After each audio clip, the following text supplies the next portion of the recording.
Well, I am somebody who just thinks that music in the schools is just the most important thing next to core curriculum. I mean, you got to learn math and science and language arts and all the rest, but music is a place where a student can move beyond just their classroom or their peers.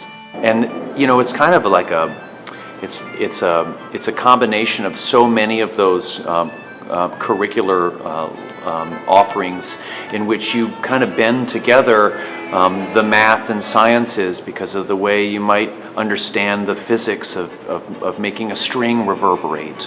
And then you pair that with writing and reading because you might love great music and you might love great songwriters. Music is the way that I learned to embody all of the things that I learned in middle school and high school. You know, when I became a musician, it's basically when I was able to get my diploma and say, thanks for showing me how to write the formula for a cosine. Here's how I'm using it. I'm using it on my fiddle.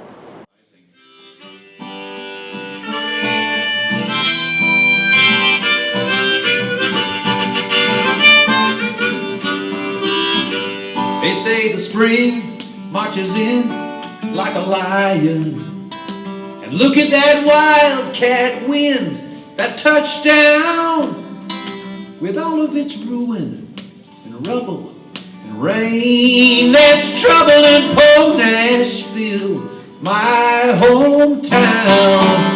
But ain't we gonna rise, Nashville rising. It's been such a tough year for students and for educators. I think that programs like this, getting professional representations of what students are learning in for extracurricular events like this is just so important to get kids engaged with the community. I mean, Nashville has risen to an occasion through the global pandemic in ways that rival the best American places. I think we've done a really bang-up job here. And now that we're opening up again, it's time that we call all of the artisans to make sure that these kids know that they're not forgotten, that we celebrate them coming back to school. So let's call all of the violin players, let's call bakers, let's call architects, let's call professional athletes, let's call together all the people that make up our Nashville community and make sure that our kids know that we're loving on them, that we're loving them through these hard times.